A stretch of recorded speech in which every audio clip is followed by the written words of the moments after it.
Yan po tayo manalangin. Dakilang Diyos, sama naming banal, salamat po sa oras na ito na ipinagkaloob mo sa amin. Salamat, Panginoon, sa buhay ng bawat isa na patuloy na nauuhaw sa iyong mga salita, Lord God. Salamat, Panginoon, sa pagkakataon na ibinigay ng bawat isa sa amin upang pagbulay-bulayan ang iyong mga salita, pakinggan ito at maging sandalan namin sa aming pang-araw-araw na buhay. Lord, sa aming pagpapatuloy, nawa Panginoon na ibigay mo sa amin ang iyong banal na espiritu upang lahat ng aming marinig at mabasa sa aming devotion ay maitanim sa aming puso't isipan na laging magpapaalala sa amin na patuloy kami maglilingkod sa iyo, Panginoon. Salamat o Diyos at nihiling nga po namin na pakalinisin mo kami sa aming mga kasalanan upang maging karapat-dapat kaming tumanggap ng iyong mga salita. Ito po ang aming dalangin sa pangalan ni Jesus. Amen.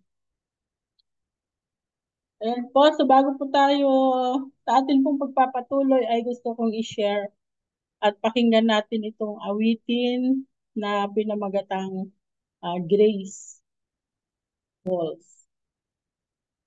Yun, security takes more than walls. So what kind of people does God use to fulfill His purpose?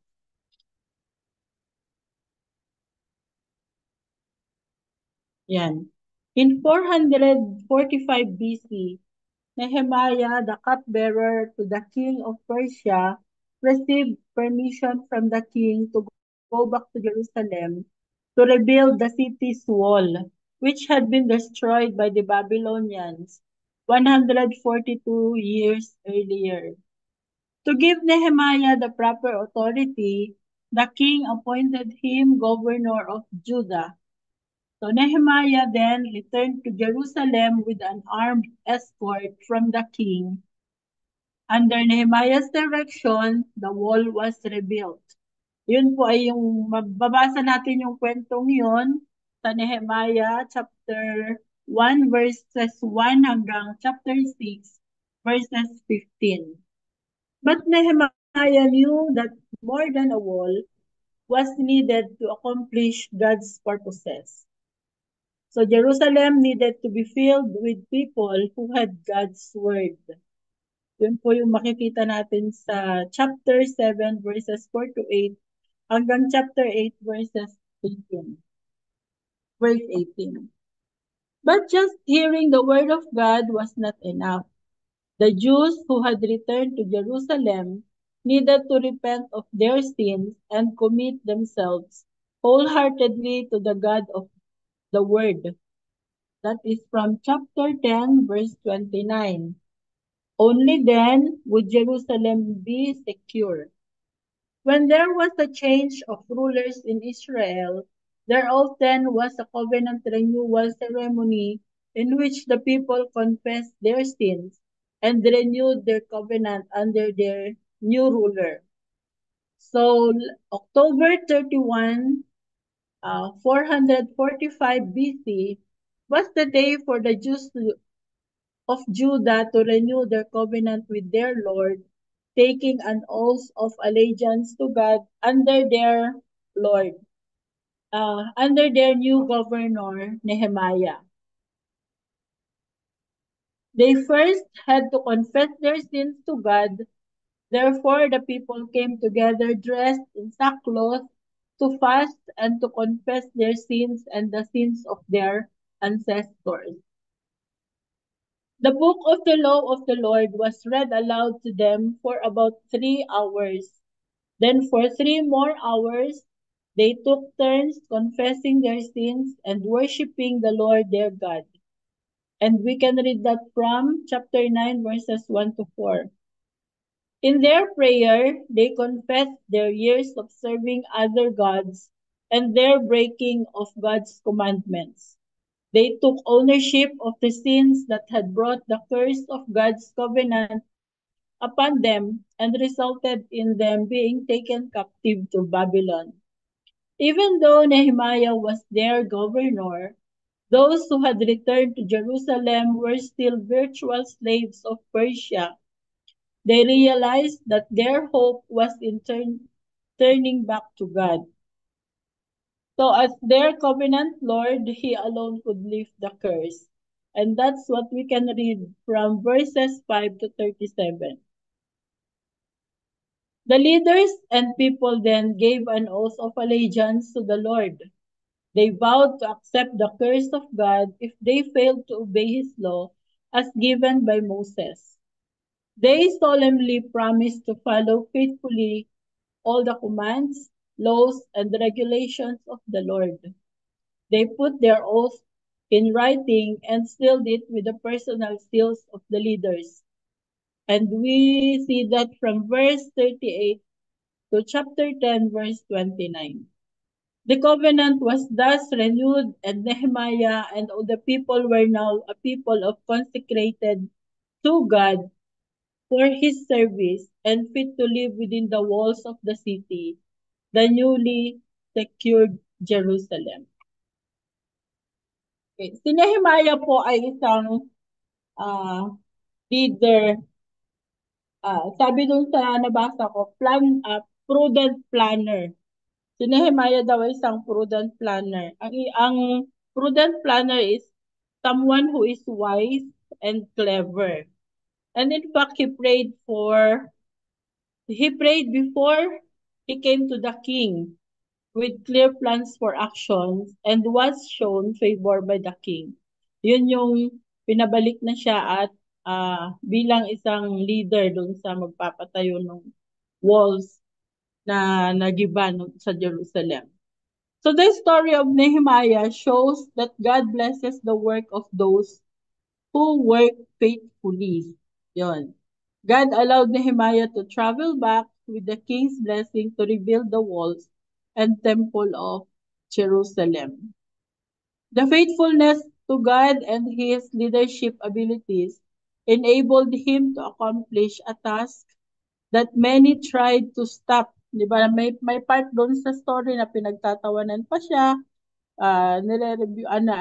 nire-rebuke siya, bakit daw ganun yung ginagawa niya. Pinapatayo nila ulit yung walls of Jerusalem. And some believed would be impossible. He united the people and restored the walls of Jerusalem.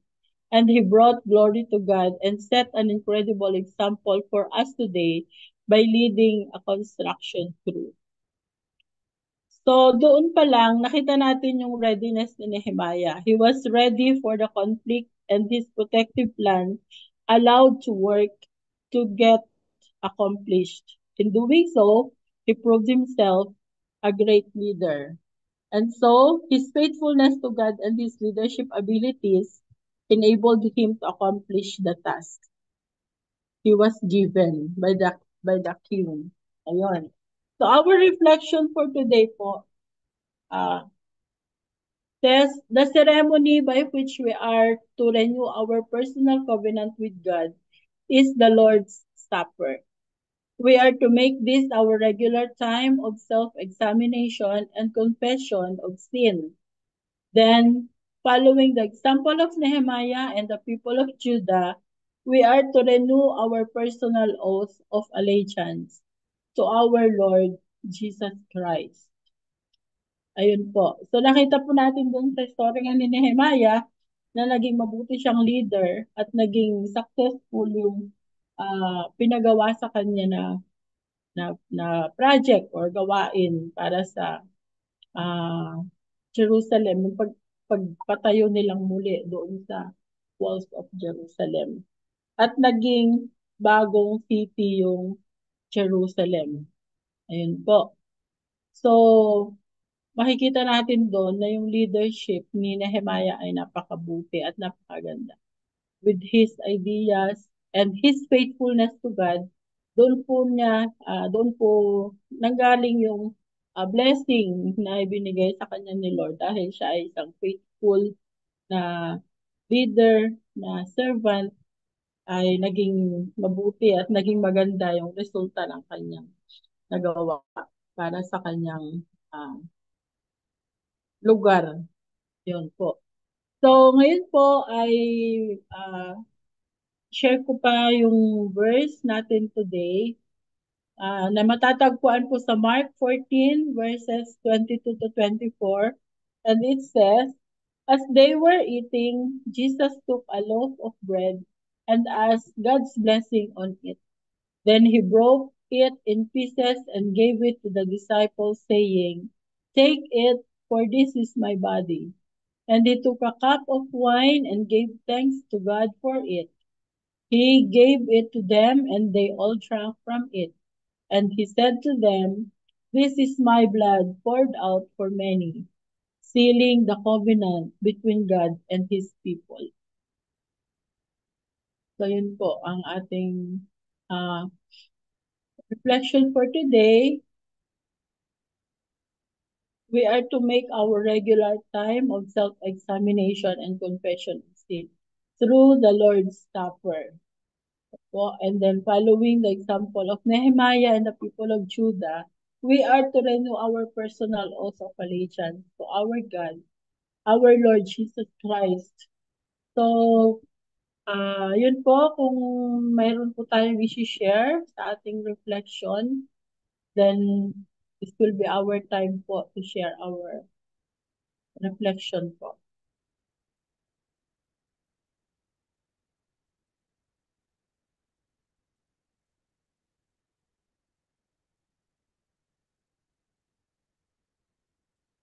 May additional po, pwede din po tayo mag-add doon.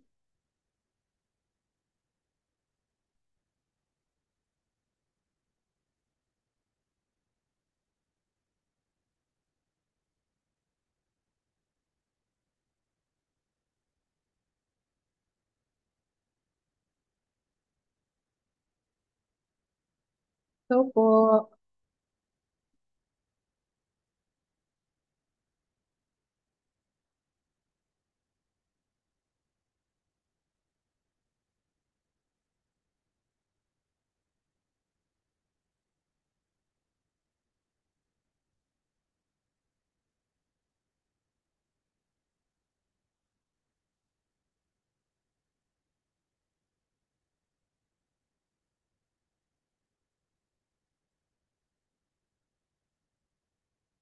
ayan, so siguro po, ibalik ko na po kay Ate Finet.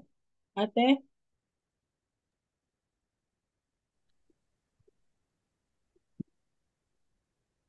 Ay, wait lang. Ayun. Ayan. Yan. So, praise God. Maraming salamat, Jack Lisa, for the sharing. At muli mga kapatid, tayo ay napaalalahanan. A very timely, relevant reminder sa atin po. Ah, yung ang nakikita ko po dito yung kahalagahan ng significance and importance ng ating covenant, 'di ba? Yung covenant natin sa ating Panginoon. Madalas ang atin pong binabanggit at ang atin pong laging nais gustong pag-usapan ay yung covenant ni Lord sa atin, yung kanyang mga pangako, yung kanyang mga yung mga pinangako niyang gagawin sa atin kapag tayo ay sumusunod sa kanya. At nakakaligtaan natin, kuminsan, paano naman yung ating covenant sa kanya, yung ating mga pangako sa ating Panginoon. Hindi ba? So, ang sabi nga dito sa ating reflection na, uh, well, I believe lahat tayo, we take part of the Lord's Supper, di ba? Yung communion. And ito ay isang paalaala sa atin that really kailangan we have to take this seriously. Kasi ang ating Panginoon, seryoso siya, di ba? Nung binigay niya itong covenant na ito ah, sa mga sa kanyang chosen people at ngayon kasama na po tayo doon. And he was serious. He was serious enough that he was willing to give up his life, di ba? He was willing to pay the price para sa atin. He was willing to, and yung dun sa opening song natin kanina, sabi niya, His grace is sufficient daily. And so, napaka halaga na nakikita natin yung seriousness talaga ng ating Panginoon. He was faithful, he was true sa kanyang covenant. And the question is, well, how about us? Kumusta po yung ating kaugnayan sa ating Panginoon? Siguro hindi lamang sa panahon ng communion o taking part of the Lord's Supper, kundi sa araw-araw, sa ating buhay, God is giving us every opportunity to think about, to be reminded yung ating pong pakikipag-isa sa Kanya, yung ating connection sa Kanya. In so many ways na sa ating buhay na maranasan natin siya sa bawat saglit, sa bawat sandali. At ang kanyang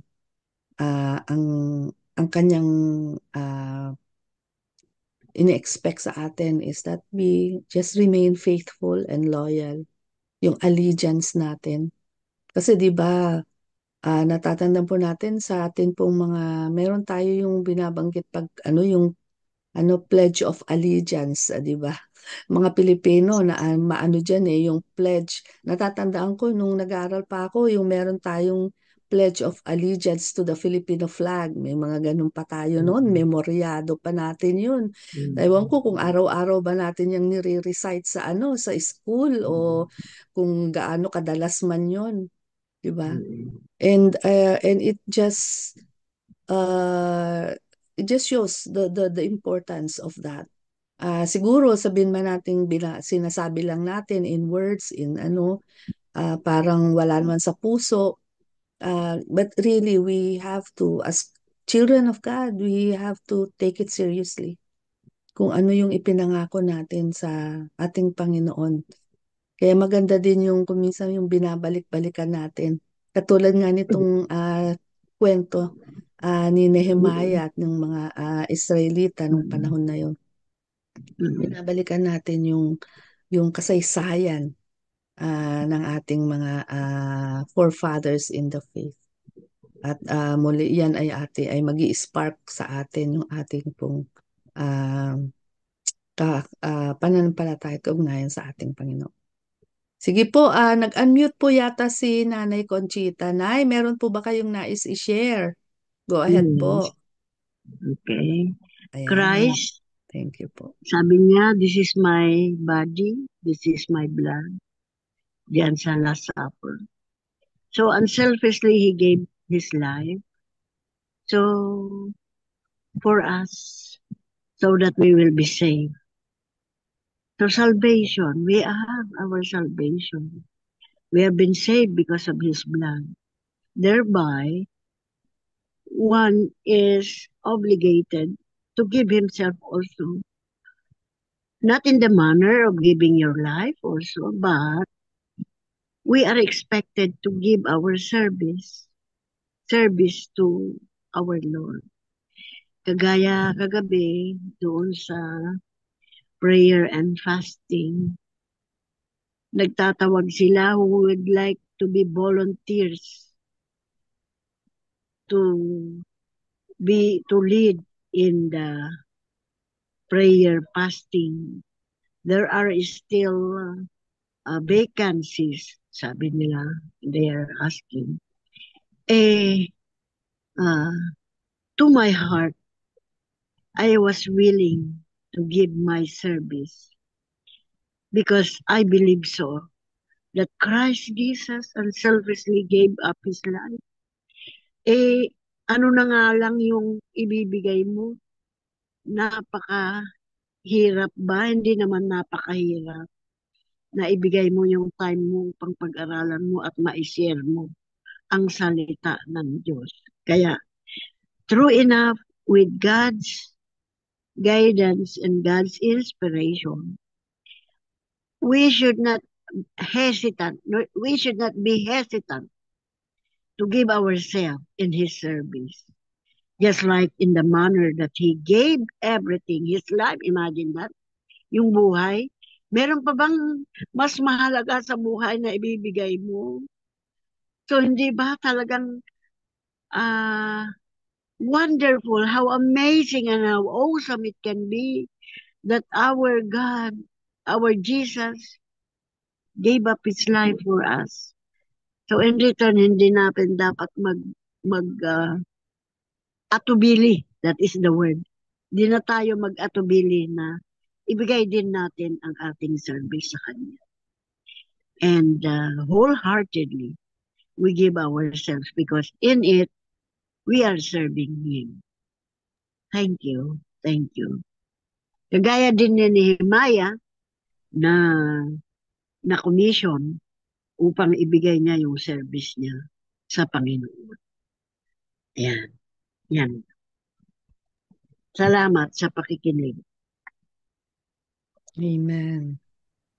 Maraming salamat po, Nanay Conchita, for that very encouraging sharing. At isa pa pong napakagandang makikita natin dito sa kwento ni Nehemiah, nabanggit po diyan sa devotional. Yung ano po, no, yung yung pagiging leader na nga niya, nabanggit ni Deaconess Lisa, medyo in-emphasize niya kanina doon yung pagiging leader niya, isang leader na talagang mayroong takot sa Panginoon, yung holy fear of God. Leadership. Oh, no, so kaya pagka tayo'y nananalangin, di ba mga kapatid, pinapanalangin natin yung ating mga leaders, talagang binabanggit din natin yung magkaroon ng ang mga leaders natin ay magkaroon ng pananampalataya, yung pagkatakot sa ating Panginoon, yung talagang nag-i-inquire sa will and purpose ng ating Panginoon at talagang sila ay sumusunod. So, how wonderful it is, di ba? This world would be kung ang lahat po ng mga leaders ay ganoon. So, yun po yung ating nagiging panalangin. And wala namang imposible sa ating Panginoon, di ba? So, sabi nga niya, I can turn their hearts of stone to hearts of flesh. So, Right. every Amen. knee, Amen to that. yes, that every knee shall bow and every tongue confess.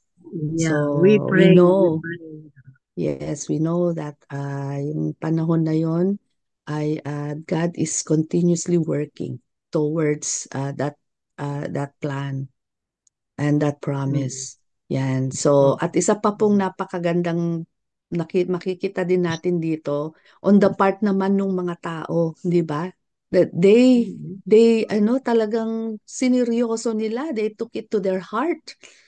Yung kanila pong pagbabalik loob sa ating Panginoon.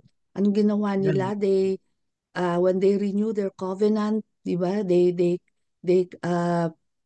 talagang nag-confess sila, they confess of their sins, they repent of their sins, di ba? And nakikita doon talagang they were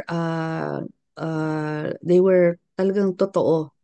They were genuinely doing it because they want to do God's will. They want to be purified before the Lord. Yes. Bago man nila gawin ang atas ng Panginoon sa kanila, ay iniaalay muna nila ang kanilang buhay sa paglilingkod at pagsunod. Hindi lamang sa Panginoon, kundi unang-una sa Panginoon, and of course, doon sa inatasan ng Panginoon na mangunguna sa kanila at yan nga ay si Nehemiah.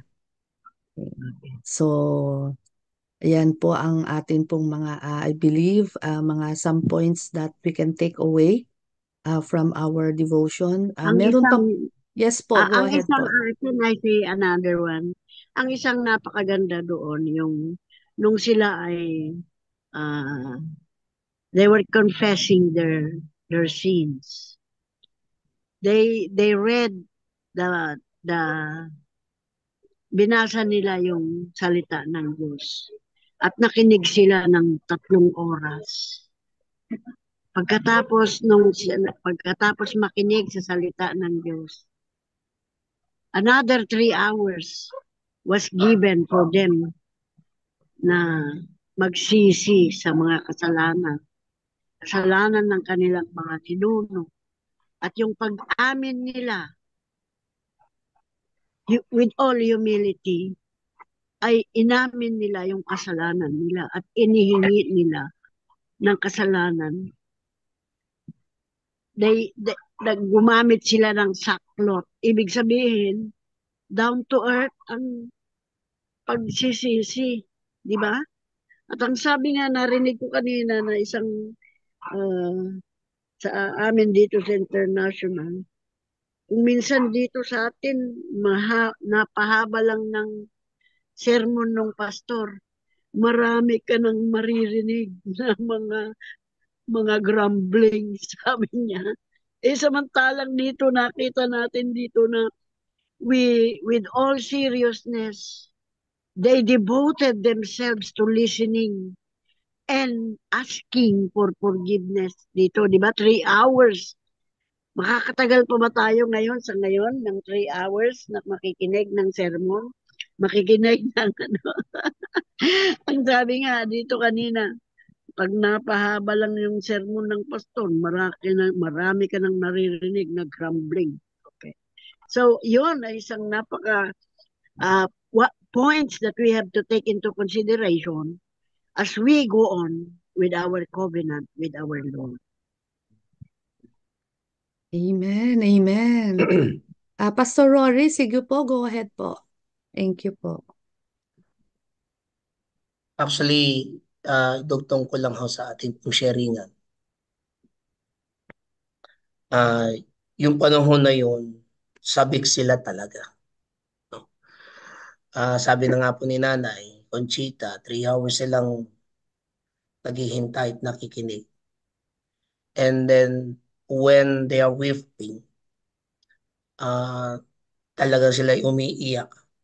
Pero ang sabi nga po ni Prophet, sorry for the word, sabi nga po ni Nehemiah ay, huwag kayong umiyak.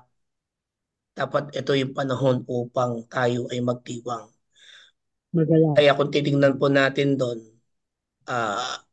iyak ang mga tao, ang bansang Israel, hindi po sila nakaupo dyan. Sila po ay nakatayong nakikinig habang binabasa ni Ezra ang sulat ng Diyos. Kidding aside, talagang ang tayo po sa loob ng iglesia, kailangan dapat 45 minutes or 30 minutes is okay ng sermon. And sometimes we leave the message of God. Maraming magagalit nun. Ang dami na pong magagalit kapag lumagpas na sa loob ng 1 oras o kaya sa loob po ng church tayo po yung mga nakaupo. But sometimes we give a time to God limit. But we remember na sila po isang kagalakan na habang binabasa, it is a reminder for us also. Some churches, when they are reading the scripture of God, they are only being seated o nakaupo. But here, sa history, at naganap, sila po'y nakatayo habang binabasa ang salita ng Diyos. Kaya they are giving the respect, they giving their reverence to God when they are reading on it. Lastly po, isang talagang halimbawa si Nehemiah. And when he choose the people around him, kasi yung taong pinipili, yun po'y kagad bigay po ng Diyos sa kanya. Okay. In terms of that, para talagang ma-reveal yung wall. in our situation, God has given us the people to build His wall para ho sa protection sa pananampalataya. But the question is, kagaya po ng tanong na to, we know we are being have a different kind of situation, but sabi nga, yes, we are our teammate, our home to be build the kingdom of God by revealing His word. So, yun lamang po ang aking pong karagdagan sa sharing ng pong ito. So that we able to go to our prayer plus. Balik ko na po sa iyo, Ate Phil. Amen, amen. Praise God. Salamat po sa at mga sharing, mga reflection, and I believe kahit po yung mga iba na hindi nag-share, I believe in your own way and in your own places sa mga sandaling ito, alam kong nagbubulay-bulay po tayo lahat, and we are reflecting on God's message to us today. So, sige po, in that spirit, tayo po ngayon ay dumako na sa ating prayer time. And ito po at unahin na po natin ang ating mga panalangin para sa mga may sakit. Patuloy po nating idulog sa ating Panginoon sa trono ng kanyang biyaya, believing in faith that He is a God who heals, who loves to heal His people. Hindi niya nais na tayo ay nananatiling nakasadlak sa mga karamdaman na alam naman nating ang kaaway ang siyang nagdudulot nito sa atin. So let's pray that our brothers and sisters who are on our list, and even those who are not on the list, if we know of anyone, isama na din po natin sa ating panalangin, at na ang lahat po ay patuloy na manatili na nagtitiwala at nananalig sa kapangyarihan ng ating Panginoon na magpagaling ng kahit na anong karamdaman sa nasang-ayon sa kanyang kalooban. Okay, so meron pong prayer request si Sister Ophel dito po sa ating chat box. Sabi niya, paki-add si George, boyfriend ng kanyang daughter na merong multiple sclerosis, MS. Yan, and he is on new medication. So yan, si George, isama po natin sa ating prayers na ang ating Panginoon ang magbigay ng healing sa kanya, sa kanyang karamdaman. And sige po, meron pa po bang mga prayer request for healing po? Anyone? Meron pa po? O sige po. Okay, so I think we also want to thank God. Praise report po ito. Although hindi po sila nakasama sa ating prayer list, but I believe na tayo po nananalangin on their behalf. Yung anak po ni Pastor Carol, kung na-follow po natin yung mga messages sa ating group chat sa Daybreakers GC, na nagkaroon ng karamdaman yung kanyang anak si Caleb at saka si Crisel yata ang pangalan ng isa. So ngayon po they are already discharged from the hospital, at praise God, maraming salamat daw po sa mga prayers natin towards their healing, at sila po ay nakauwi na sa kanilang bahay. Yan. Okay, so sige po mga kapatid, let's all unmute now and let's all join together dito po sa ating prayer blast for healing para sa mga may karamdaman, hindi man lang sa physical, kundi sa lahat ng area po ng kanila o ng ating buhay. Sige po, tayo pong lahat, let's all unmute and let's join together in this prayer for 1 minute. Yes, Lord, Father God, you are Jehovah Rapha, and we are declaring, O God, your Prayers for our name, brothers your and power to sisters heal, O who are God, sick. any kind of illness. Wala Touch pong them, Lord. imposible sa inyo, ano Lord. All the Give us, sickness that Lord, they have, buuin we niyo, O God, sisters ang Lord who bawat isa are declare sa and amin, sick Lord. cancel wherever all they are, these Lord. Nangailangan, Lord, Only ng because of this kagalingan prayer, mula sa Miss inyo. Melody, always Sa we lahat have po the ng trust that you can areas ng increase be aming upon thankful. them, buhay, Father, wherever they ganun are. din po yung mga Move the nagwawala enemy na in hindi Jesus' naalis na sa name. amin. Breathe By the upon them, power Lord, of the their mighty body, Lord, Jesus. we lift up to you si Holy George, Spirit, O O God. Lord, Lord, we Patuloy, who Panginoon, promises ang magpagaling sa kanya, Lord. according to your Let will, your healing Lord, fall upon him right now in the Amen. name of thank you, Jesus. Father. Bigyan mo, Panginoon, And ng the bisa ang comfort that you give to kanyang each iniinom, O God.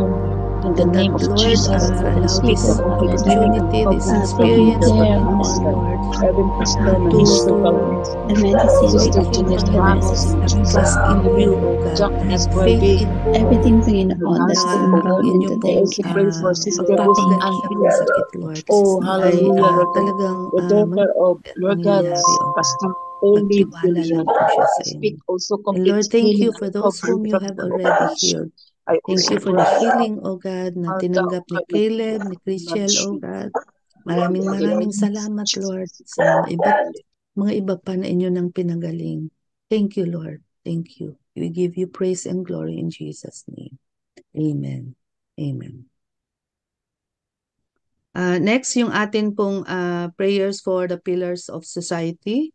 And today we are focusing on the media sector of society, acknowledging that this is a very important part of society, lalo na po sa atin pong generation ngayon, hindi ba? In this age of technology, in this age of digital age, sabi nga nila, na napaka-accessible na. At salamat sa Panginoon sa paraang ito dahil napakadali na po na abutin ang mga taong dati napakahirap nating makausap dahil walang paraan kung nakausapin sila through na madalian. Kung minsan yung mga nasa malalayong lugar, matagal nating hindi nakakausap o nakikita. But now, it's so easy. And also, itong mga ganitong paraan, kung wala pong Zoom, hindi ba? We will not be having this time of gathering, this time of praying together and worshiping together. So, we thank God for this way, this media. And at the same time, let us also ask His leading uh, sa mga taong merong access nito, at tayo included, to have also that discipline magamit ito sa tamang at maayos na pamamaraan na ayon sa ating sa kalooban ng ating Panginoon. At yung yung way of thinking natin, napakadaling maimpluwensyahan our mindsets, our way of life, ay napakadaling maimpluwensyahan ng media, lalo na ngayon sa mga bata lang. We can see children as young as 2 years old, or siguro kung basta yung bata nakakarinig na at nakakakita na these are ginagamit ng mga magulang as a form of entertaining the children or keeping them busy. So let us pray that in a way, kahit na sa paggamit ng media na ito, in different gadgets, using different gadgets, ay sa tamang pamamaraan din. So, ang leading ng Holy Spirit ay makita at maranasan natin. So, mga kapatid, let us unmute again. Let us all join together and let us pray and prayer blast para po dito sa media na pillar of society. Tayo pong lahat for 1 minute. Ngayon na po. Lord, Hallelujah. salamat po at Patuloy, Panginoon Lord, ito ang aming itinataas sa inyo. We acknowledge, Panginoon Lord, that we are in this age of technology na hindi na po namin talaga ito pwedeng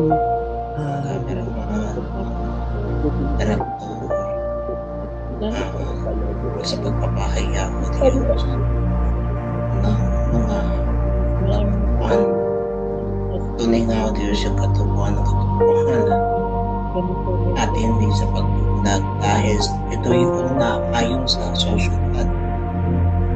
Ang lalangin namin Diyos ay inyong kasakin ng buwan ng away at matulungan ang bawat mga kabataan at mga matanda sa tamang eto naman. And we thank you God in Jesus' name. Amen. ng Holy Spirit. In Jesus' name we pray. Amen and amen. Amen. Next, let us pray for, let's continue to pray for the nations and the governments. At patuloy ang ating panalangin sa bansang Israel at sa mga nangyayari pa rin doon. Let's pray that the Iranian-backed terror militia Hezbollah in Lebanon will be forced to withdraw from the border with Israel. So yun po yung ating focus for today. Let's continue to pray for Ukraine and Russia and the Philippines and China. At syempre, yung patuloy na mga naapektuhan ng natural calamities, ang ating bansang Pilipinas, marami pa ring bahagi ng ating bansa na lubog pa rin sa baha at sanhi nitong nakaraang typhoon Christine. And I don't know kung nag-landfall na ang panibagong typhoon. Sabi ni Diaconess Lisa kanina, bumabagyo pa rin sa Pilipinas. So sabi nila merong parating na bagyo. So mga kapatid, talagang kailangan that we need to stand in the gap and pray alongside all other prayer intercessors and prayer warriors to take this seriously, to present to God in prayer ang mga nangyayaring ito sa iba't ibang lugar sa ating mundo. So let us continue to pray for God's protection for those who have been affected, not only with the calamities but also dun sa mga wars, the innocent civilians that are caught in the middle at those who are in harm's way, that God will continue to protect them and provide for their needs. And katulad nga po nung sharing kanina, let us pray for the leadership, for the government, for the leaders in the government, those who are in the position of leadership, those who are in a position of power and influence, those who are in the position of making decisions, na ang lahat ng ito ay magawa nila at magampanan nila na naaayon sa kalooban ng Panginoon, na mayroong yung leading ng banal na espiritu sa kanilang buhay. So, sige po mga kapatid, let us join together again for 1 minute dito po sa prayer blast for the nations and the governments. Ngayon na po. Hallelujah. So Lord, we need this prayer. So Lord, we continue to lift up to you, O God, the nations and the governments. Panginoon, patuloy na kami ay nananalangin, O God, pray alongside all the many prayer intercessors, Lord, around the world. Maraming salamat because you continue to work. Kahit hindi po namin makikita, even though we don't feel it, even though we don't see it, alam namin that you are continuously working, God. Hindi ka tumitigil. Maraming salamat, Panginoon, for the protection that you continue to give to the people who are affected, O God, by these wars, by calamities. Ang aming bansang Pilipinas, ang aming mga kababayan Pilipino, O God, sa bawat tao ng Pilipinas, O God. Hanggang ngayon, Lord, ay nakalubog pa rin, Panginoon, sa pagkilos mo, baha. Panginoon, sa bansang Lord, patuloy, Panginoon, mo sa Pilipinas, to provide for their needs, comfort those who have lost their loved ones. And Lord, continue to give them hope na makita nila, Panginoon, mayroong isang Diyos na hindi sila pinababayaan. Patuloy ng tutulong sa kanilang bumangon muli, O God, sa mga epekto ng mga bagyong ito. Salamat, O God, Lord. You are who you say you are. We pray, O God, that you will raise up more Christian leaders, Panginoon. Leaders, O God, who have that faith in you. Leaders, Lord, who have that holy fear. Leaders, O God, who will acknowledge, Panginoon, Lord, your authority and your sovereignty of their lives. Maraming salamat, Lord, because we know you can do that. You have done it before in the life of Nehemiah, and we believe that you can do it again, over and over again, even in this generation of leaders, oh God, even for the future leaders, oh God. Maraming salamat. You are the God of power. You are the God of might. And we pray all this in the name of Jesus. Amen. Amen. And next, let's pray. Let's continue to pray for the church and the ministries. To continue to pray for the pastors, deaconesses, the church leaders, and every member of the body of Christ, that we will remain faithful and loyal to God. Again, in relation to the sharing po kanina, yung how the people of Israel obeyed yung plano ng ating Panginoon sa kanila, yung salita ng Diyos sa kanila, at tayo din ay manatiling maging matapat sa atin pong paglilingkod in the service of our God. So ganun din ang mga iba't ibang mga ministries, and if we are a part, I believe we are all parts of a ministry. Kaya patuloy po nating isama sa ating prayers for God's continuous leading, the Holy Spirit guidance, and yung kaniyang pong wisdom and discernment po sa bawat isa. So sige po tayo pong lahat sa atin pong prayers for the church and the ministries for 1 minute. Sama-sama po tayo at sabay-sabay. Hallelujah. Lord, continue to lift up to you, O God, all ang inyong iglesia, ang iglesia ng Diyos, Panginoon, na alam namin tunay na napakahalaga sa inyo. Minamahal mo, O God, ang inyong iglesia, O God. Ang mga anak mo, Panginoon, Lord, na patuloy po na nagtatapat sa iyo. Ginagamit mo rin, O God, na siyang maging tagapaglingkod. Salamat, Lord, for the life of our leaders, our pastors, deaconesses, mga church leaders, and every member of our body of Christ.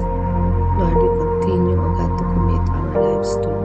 Help us, Panginoon, as continue, O God, to acknowledge, Panginoon, yung grace mo sa amin, Lord, every day. And we now ask also forgiveness, Panginoon, for the many times, O God, that we come short of your glory, Lord. Continue to help us, O Holy Spirit, to lead a life It is so worthy, O God, of the price that our Lord and Savior Jesus paid on the cross for our salvation. Thank you, Father, in Jesus' name. Amen and amen. And ngayon mga kapatid, being it the last day of the month, we would like to honor and appreciate ang mga pastors, ang mga clergy, ang mga workers ng ating Panginoon, mga deaconesses. So we've been doing it for I think 3 days now, and towards the end of the pastors or the workers appreciation month of October, let us again take this opportunity to acknowledge and to bless with our declarations, prayer declarations, ang mga nandito ngayon na mga lingkod ng ating Panginoon. So, andito po si Deaconess Lisa. Yan, Lisa, yan. So, Jack, we appreciate you. We thank God for your life, for your service sa Kanya at sa Kanyang iglesia. Nakaalis na po yata si Thank you Pastor po. David. Wala na si Pastor David. So anyway, isama po natin sa ating panalangin, Pastor David. Sino pa ba? Pastor Edric, yung mga wala po Vida ngayon. May, Yes po. si Pastora Vida May po.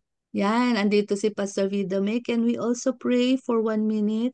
Wait lang po, I'm just reading yung ating pong against the Halloween. Oh, okay. Yes po. Yes po. Yan. So, sige po, afterwards siguro.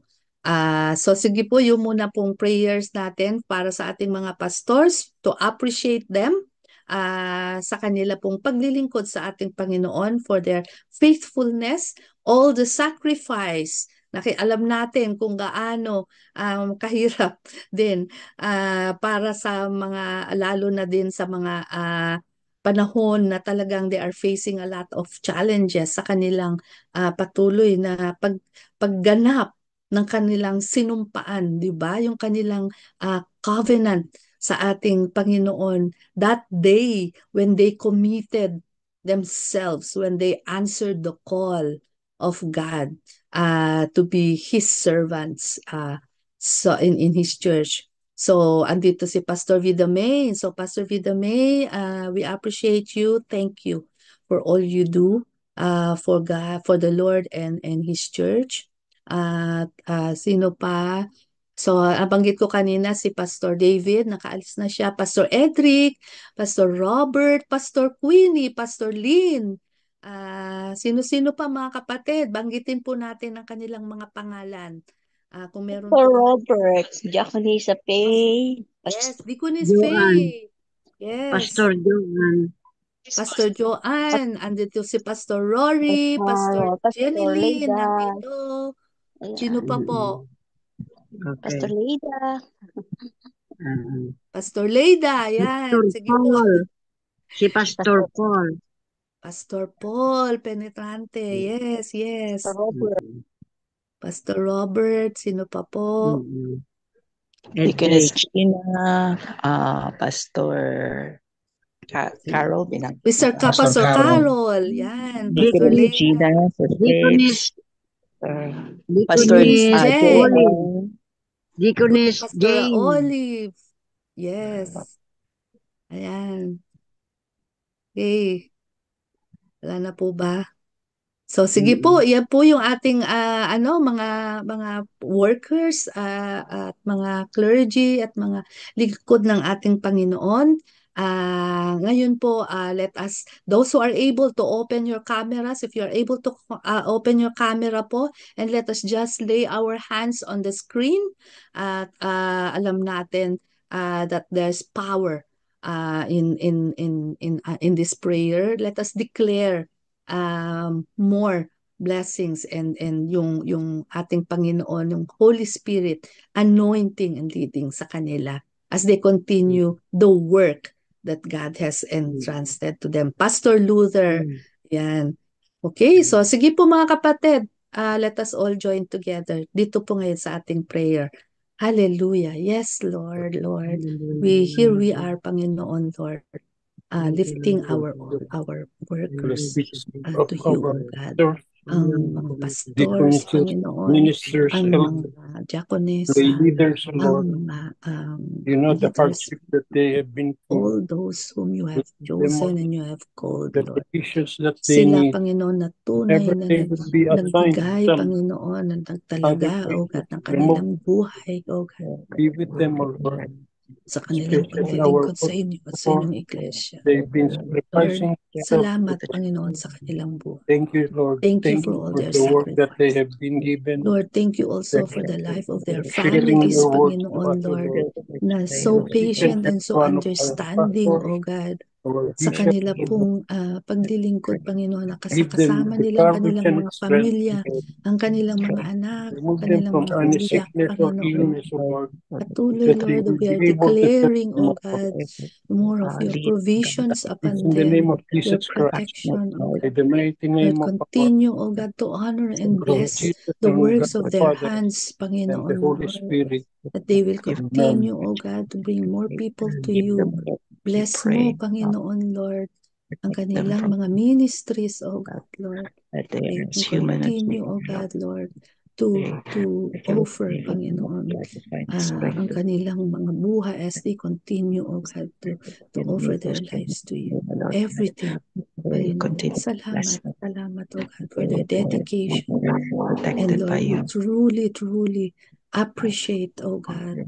You just would like them to know, O God, that we truly appreciate them, Panginoon, for everything, Lord, that they do. For everything, Panginoon, Lord, na talagang sinasakripisyo nila, Panginoon, Lord, for the sake, Lord, of spreading your word, of reaching out to people, of preaching and showing, oh God, demonstrating, Panginoon, how it is to love others as they love themselves. Salamat, oh God, and love you first and foremost in their lives. Thank you, Father. In Jesus' name we pray. Amen and amen. Amen. Okay, so mga kapatid, again, let's also spend one more minute to pray for today. It's the eve pala, October 31.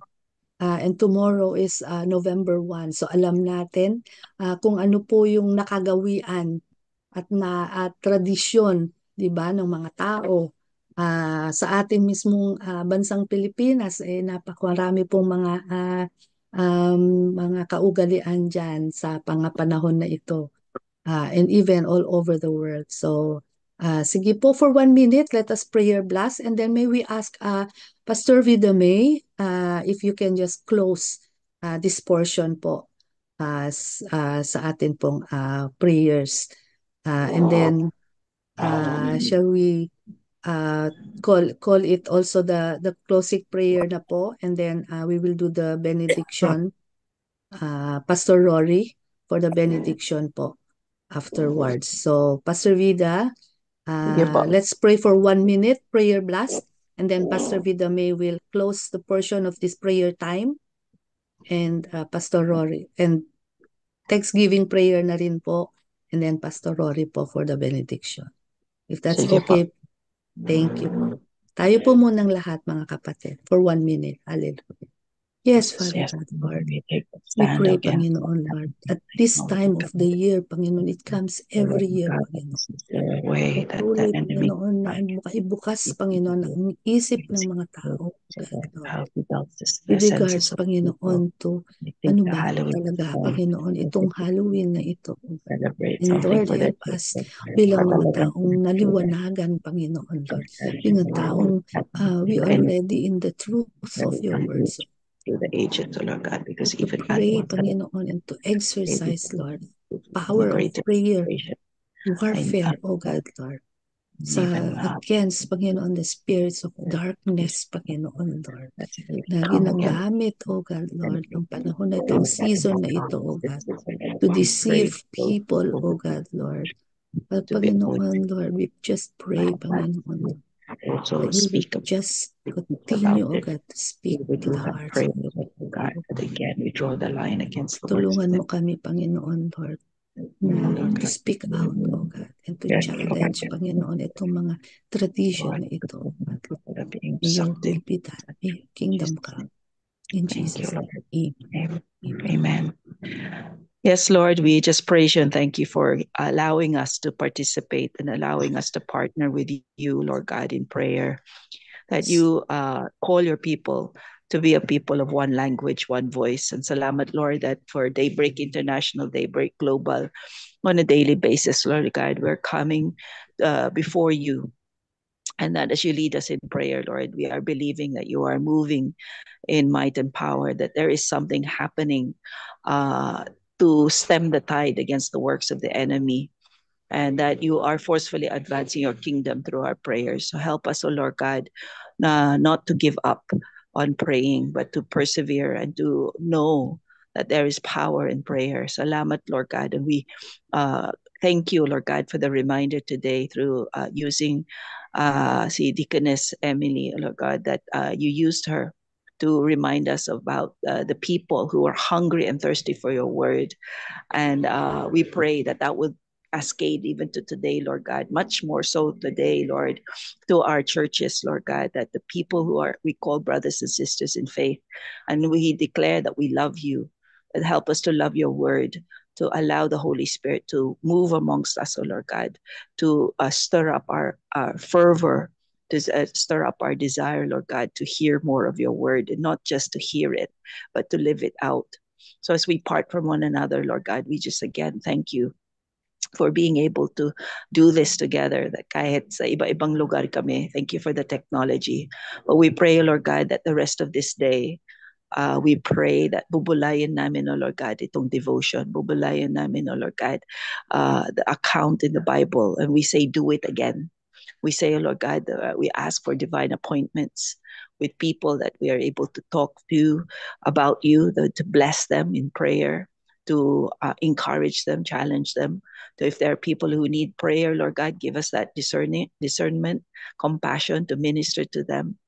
And Lord, again, we just thank you. Thank you for what you are doing in our lives. Help us to be open and ready again. Again, for today, what it is it's the Halloween. It's the greatest day for the enemy. What we stand in the gap, Lord God. We stand in the gap and draw the line. Gamitin niyo po kami, Lord God, to continuously pray today against the works of the enemy, against forgive us that if we have allowed our children to be lulled into thinking this is something fun. Even adults participate in it, oh Lord God, thinking it's a time of celebration. They enjoy it so much. But again, Lord, help us as Christians to be a voice in the darkness through our prayers, and also, Lord God, to have the boldness like David did to speak out against it, against, the works of the enemy, to know, Lord God, that you work through our prayers. So again, thank you so much for this opportunity to join Daybreak Global again. Thank you for their prayers. In Jesus' name we pray. Amen. Amen. Amen.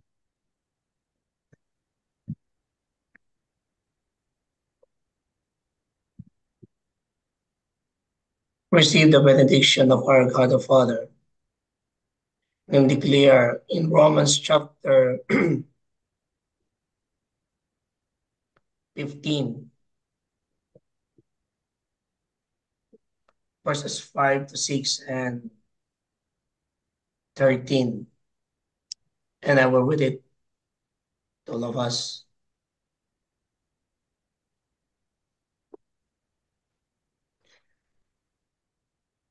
May the God who gives endurance and encouragement give you or give us the same attitude for mind toward each other that Christ Jesus had, so that with one mind, one voice, you may glorify the God Father, our Lord Jesus Christ, and the power of the Holy Spirit.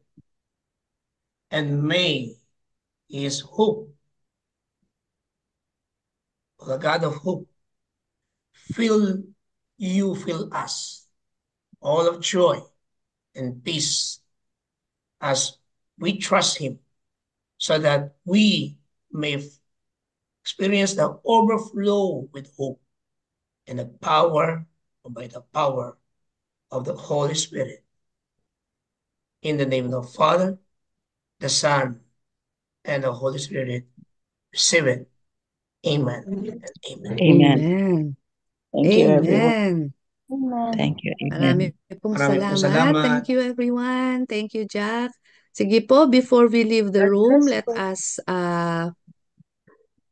us do our picture muna po. If you can open all your cameras, if you're able. Okay, ayan. Hello. Hi, Brother Joe. Sama pala natin si Brad. Okay, ready? Ayan, may mga mahabol pa. O, sige po. Ready? Okay, 1, 2, 3, smile. Yan, maraming salamat. Thank you. God Hi, bless Thank you everyone. very much po. So, Thank you. mabilis lang po itong ating announcement at